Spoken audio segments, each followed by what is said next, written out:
Un drama al que s'estan enfrontant de perdre la seva vivenda habitual. Ara parlem d'un altre tipus de pèrdues, però no tenen res a veure. Desdramatitzem, sí. Efectivament. I és que després dels dies de falles encara continua l'empremta, encara podem trobar aquesta empremta de les festes. Saben on? A l'oficina d'objectes perduts de València. Allí podem trobar des de documentació fins a un carrer de xiquet o fins i tot també un bastó. Veig a veure si troben alguna cosa. Així és on estan totes les coses que es troben a València. Acaben de passar falles, unes falles multitudinàries, i així tenen moltíssima faena en l'oficina d'objectes perduts de la policia local de València. N'hi ha objectes de tot tipus, coses que la gent oblida, per exemple, en el metro o en els autobusos de la MT. Gran falla és el que més s'oblida o se troba, perquè també de robatoris, tema de carteres, documentacions. Els documents d'identitat són els que tenen prioritat. Si són d'estrangers, s'envien al consolat. Enguany ja en porten 2.400 registrats. Esta persona pues le envían en este cas dos coses, un DNI i carnet de conduir. On guardeu tots els objectes que es troben? S'arxiva tot i en arregle els dies i la fetxa que se depositen, pues comença per així baix, que és el més recent, i podem passar dins a veure-lo. Veig que totes aquestes caixes indiquen l'origen dels objectes, del metro, d'Adif, del Corte Inglés.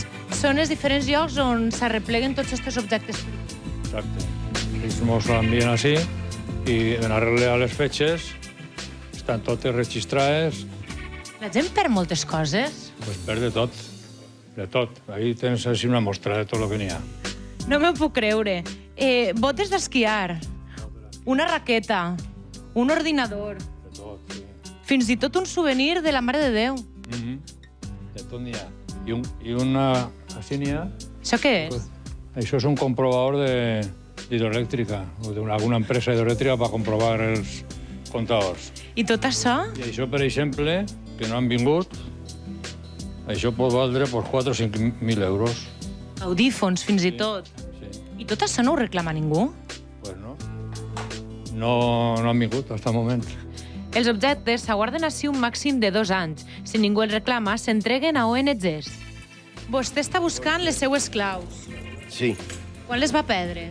pues las perdí hace un mes o mes y medio o así.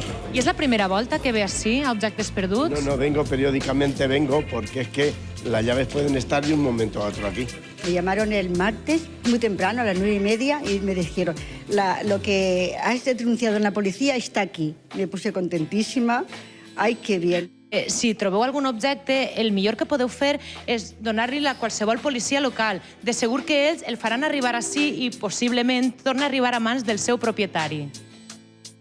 Quines històries més insòlites que solen produir-se sempre a les oficines d'objectes perduts. N'hem vist només algunes. I ara parlem d'un altre tipus d'històries. Parlem de donar sang, que és donar vida, i de la marató que està havent a la Fonteta de Sant Lluís.